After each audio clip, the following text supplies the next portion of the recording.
Les eaux distribuées au robinet sont produites à partir d'eau souterraine ou d'eau de surface dans des usines qui comportent toute une série de traitements dans lesquels on va retirer les particules, retirer les micropolluants et puis désinfecter l'eau pour enlever les micro-organismes. Donc aujourd'hui, toutes ces usines de traitement sont contrôlées, surveillées avec des systèmes d'assurance qualité de manière à fiabiliser le plus possible la distribution de l'eau. Et si parfois il y a des difficultés, c'est souvent dans des petites communes, dans des endroits un peu isolés. Donc ne jamais généraliser sur l'eau du robinet en général, puisqu'il y a des eaux du robinet aussi différentes qu'il y a de ressources et de systèmes de traitement.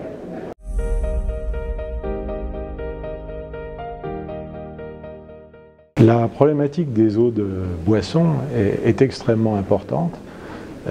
Il faut la prendre en compte comme étant un des apports potentiels de risque pour la santé. Il ne faut pas oublier que l'eau se retrouve au milieu des autres apports que sont l'air, les aliments, les contacts cutanés. Dans les eaux, qu'est-ce qu'on va trouver? On va trouver des risques microbiologiques et des risques chimiques. Les risques microbiologiques, ils sont liés à une mauvaise désinfection qui peut arriver ou une contamination. Les risques chimiques, c'est de la diffusion de polluants depuis les ressources ou à partir du réseau de distribution. Et parmi ces polluants classiques, on va trouver des pesticides, des résidus de médicaments, toute une série de molécules chimiques qui se dispersent dans notre environnement et qui, combinés avec ce qui arrive par les aliments et par le reste, peut être problématique pour les expositions sanitaires.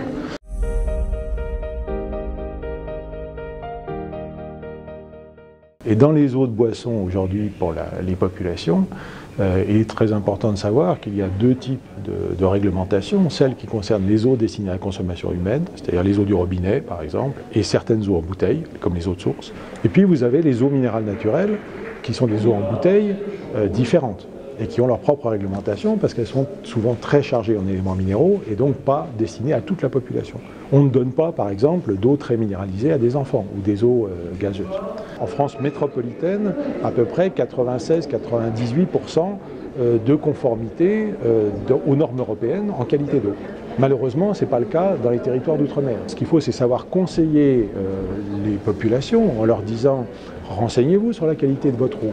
N'utilisez pas chez vous des dispositifs de traitement d'eau qui seront mal réglés, mal contrôlés et qui peuvent dégrader la qualité de l'eau potable. Et puis veillez à ce que les populations n'utilisent pas des eaux non contrôlées comme des eaux de puits ou des eaux de pluie qui n'ont pas été surveillées. »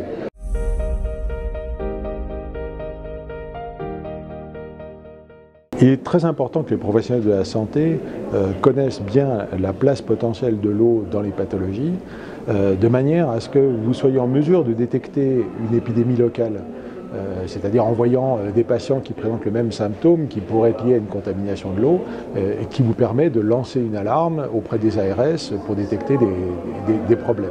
Et puis il faut être capable de répondre à toutes les questions. Quand les gens partent en voyage, par exemple, leur conseiller de faire bouillir de l'eau, de ne jamais boire l'eau du robinet, ni même se brosser les dents. Donc les professionnels de la santé ont un rôle très important de bien connaître les problématiques de contamination chimique et microbiologique liées à l'eau et de pouvoir conseiller leurs patients.